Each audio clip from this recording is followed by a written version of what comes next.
Halo teman-teman, apa kabar semuanya?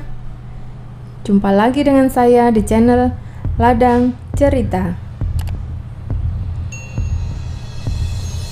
Ceritaku kali ini berjudul Di Antar Rombongan Anak Kecil di Gunung Salak. Perlu teman-teman ketahui bahwa saya sudah sangat sering mendaki Gunung Salak via Cidahu karena posisi rumah saya masih terbilang berada di sekitar Gunung Salak.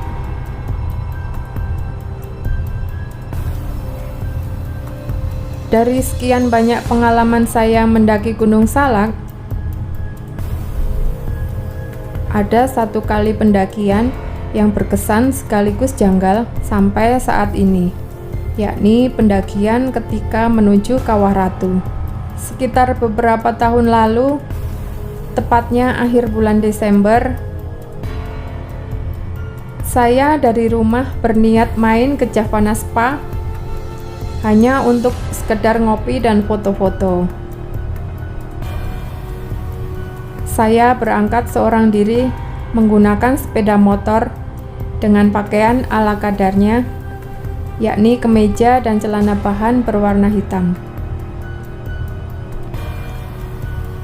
Sesampainya di Javana Spa, saya menuju warung langganan yang berada di dekat pintu pendakian Gunung Salak. Di warung itu saya memesan minuman wedang jahe dan roti untuk sekedar cemilan santai. Setelah kira-kira menghabiskan setengah gelas minuman wedang, saya melihat ada rombongan muda-mudi mendekat ke arah saya dengan pakaian lengkap ala pendaki gunung.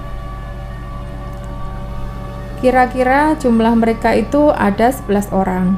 Ketika mereka tiba di warung, saya mendengar dari obrolan mereka bahwa mereka akan melakukan pendakian.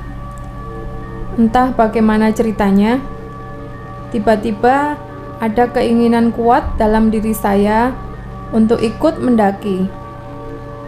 Padahal saya tidak ada niatan mendaki sebelumnya. Akhirnya saya tanya pada salah seorang dari mereka, "Mau muncak, Mas?" "Oh iya, Mas, kita mau muncak," jawabnya singkat. Singkatnya, saya ngobrol dengan salah satu dari mereka. Dan dari obrolan itu saya ketahui bahwa mereka ini rombongan dari salah satu kampus di Depok. Dan tujuan mereka itu ke Kawah Ratu, lalu ke puncak Gunung Salak.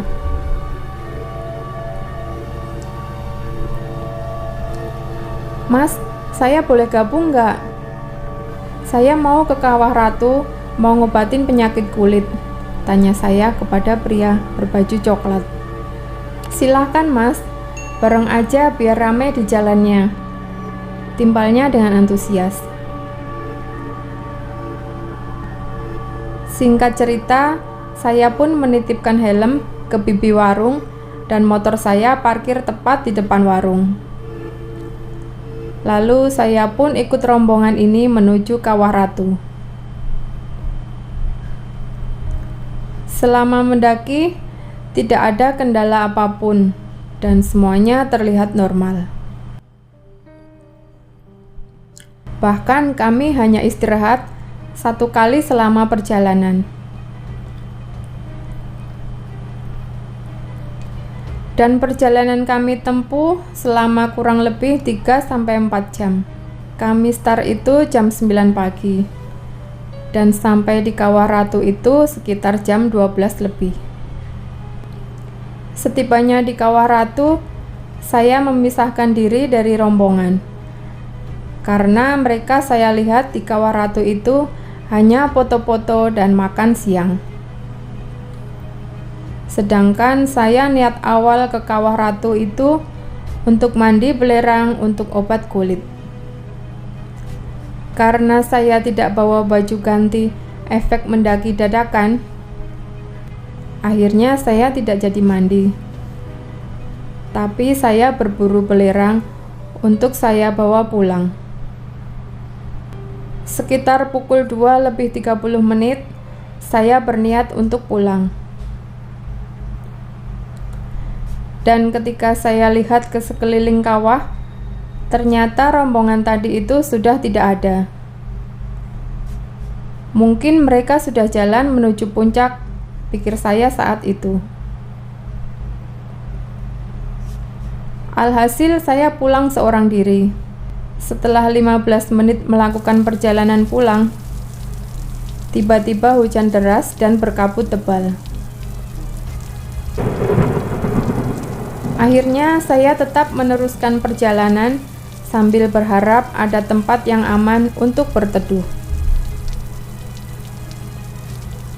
Dan saya menemukan semacam bekas saung di pinggir jalan pendakian yang kondisinya sudah hancur, tapi ada sebagian atap yang masih kuat menahan air hujan.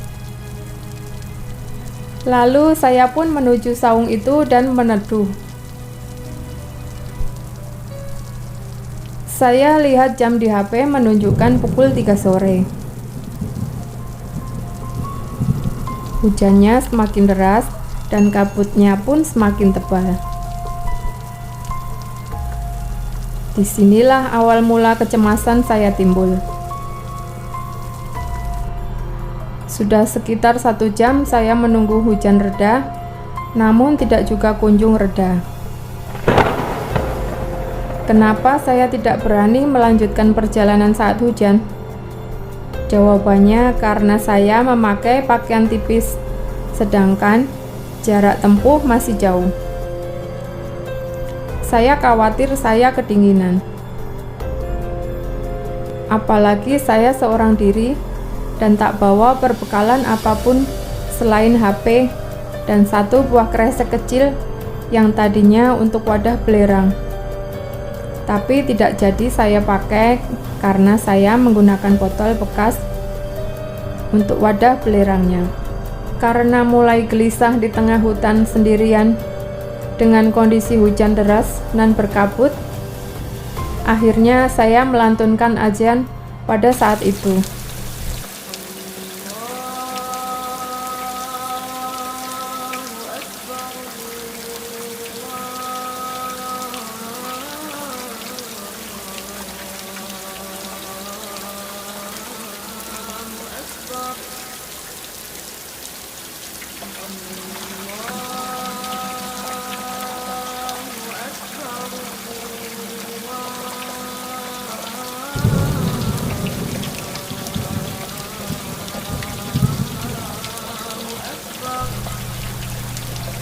Karena yang saya ketahui dari guru-guru saya ketika di pesantren, bahwa azan juga bisa digunakan ketika ada hujan lebat dan berbadai.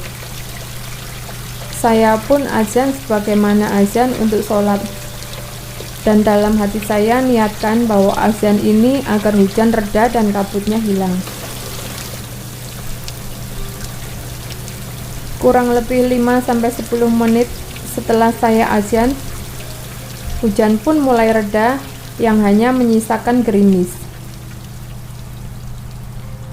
Akan tetapi kabut masih tebal bercampur dengan suasana menjelang sore, karena saya lihat jam saat itu sudah jam 4 lebih.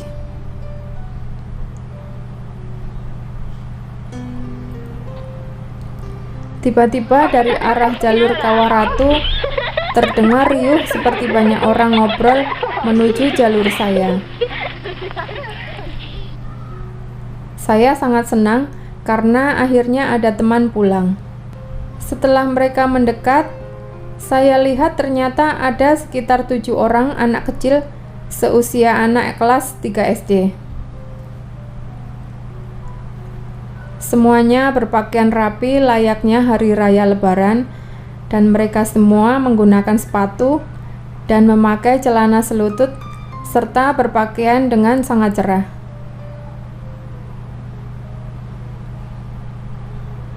"Kamarana?" tanya saya. "Bade balik, A," jawab si anak yang paling depan. "Ibu bapakna mana?" "Itu masih di belakang," jawabnya sambil menunjuk ke arah belakang. Setelah percakapan singkat itu, si anak yang tadi saya tanya melanjutkan perjalanan. Lalu saya pun masuk ke tengah barisan mereka. Jadi posisi saya ada di tengah-tengah mereka. Yang 3 anak kecil di depan dan yang 4 orang berada di belakang saya. Di tengah perjalanan, saya merasakan ada kejanggalan. Pertama, hujan sebelumnya itu deras, tapi kok baju mereka semuanya kering. Padahal setahu saya, tidak ada tempat buat berteduh. Lalu sepatu yang mereka gunakan, saya lihat gak ada bekas lumpur dan kotoran. Padahal medan dan jalur pendakian itu kebanyakan tanah. Dan di saat saya memikirkan keanehan-keanehan itu di dalam hati saya, tiba-tiba yang di belakang saya bilang, "Ayo cepetan jalannya, nanti keburu maghrib." Saya pun kaget dan cuma bisa jawab, "Ya," dan kembali melanjutkan perjalanan. Dan anehnya lagi, selama di perjalanan, mereka tidak pernah istirahat. Bahkan jalannya semakin terlihat semangat. Dan mereka ngobrol satu sama lain, layaknya anak seumuran mereka.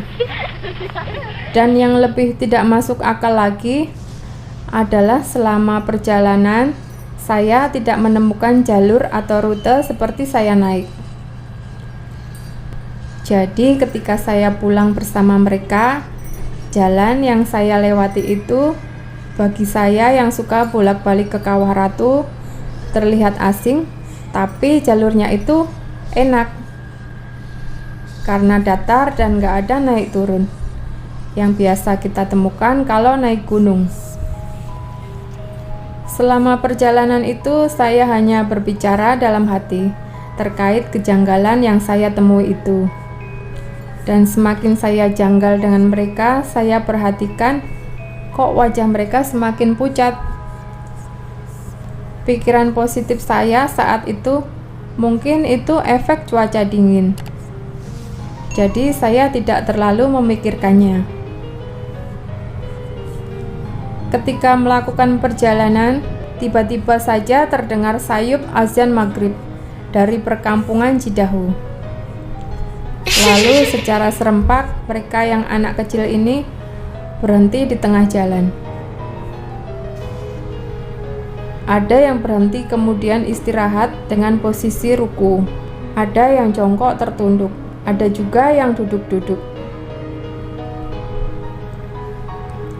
Tapi anehnya, semua badan dan muka mereka ini menghadap ke arah Gunung Salak atau ke arah rute yang tadi dilewati. Saya pun saat itu nggak berpikir yang aneh-aneh. Kemudian saya salib yang 3 anak di depan saya, karena saya pikir mungkin mereka istirahat sekalian nunggu ibu dan bapaknya yang katanya di belakang itu. Dan alhamdulillah, tidak jauh dari jarak mereka, saya sudah melihat pintu gerbang pendakian awal. Alangkah senangnya saya saat itu karena tidak kemalaman di jalan. Saat posisi saya dekat dengan pintu pos pendakian, saya masih melihat mereka di posisi semula. Namun tiba-tiba mereka berjalan lagi menuju arah gunung. Jadi mereka balik arah lagi, bukannya ke arah turun seperti saya. Pikir saya saat itu, mungkin mereka jemput orang tuanya yang ketinggalan di belakang. Akhirnya saya pun menuju warung tempat saya menitipkan motor dan helm. Di warung itu saya kembali memesan minuman wedang jahe untuk menghangatkan tubuh, karena saya kedinginan saat itu. Setelah kira-kira 30 menit, kok mereka rombongan anak kecil tadi tidak ada yang turun satupun. Alhasil karena takut terlalu larut malam, saya pun pulang. Setibanya di dalam rumah, saya membuka kemeja dan celana saya yang basah kuyup dan menaruhnya di ember. Malam itu pun saya tidur dengan lelap karena capek. Paginya, ketika saya bangun dan ingin menuju kamar mandi, saya melewati ember yang tempat saya menaruh pakaian semalam. Saya pun terkejut, karena baju saya itu ternyata penuh dengan bekas jaring laba-laba. Seolah-olah seperti saya habis menerobos jalur yang penuh dengan sarang laba-laba. Saya angkat baju dan celananya, dan saya pegang untuk memastikannya. Dan ternyata benar, itu bekas jaring laba-laba. Akhirnya saya bersihkan. Saya ambil bekas sarang laba-laba itu hingga bersih sambil menahan rasa penasaran dalam hati. Dan beberapa hari setelah itu, saya sakit demam. Dan setelah saya pikir jauh hari setelah kejadian, ternyata waktu tempuh ketika saya pulang itu lebih cepat dari waktu berangkat. Saya pulang bersama rombongan anak kecil itu dari Kawaratu ke pos awal hanya 2 jam. Dimulai jam 4 saat hujan mulai reda dari saung tempat saya berteduh dan sampai ke pos itu maghrib. Padahal normalnya 3-4 jam. Itulah pengalaman singkat saya dengan pendakian Gunung Salak. Sebenarnya banyak hal yang tidak saya muat dalam cerita ini, karena akan terlalu panjang. Sekian dulu cerita pendakian dari saya. Jangan lupa nantikan cerita-cerita selanjutnya yang selalu akan tayang di channel ini setiap jam 7 malam. Sampai jumpa. Dadah.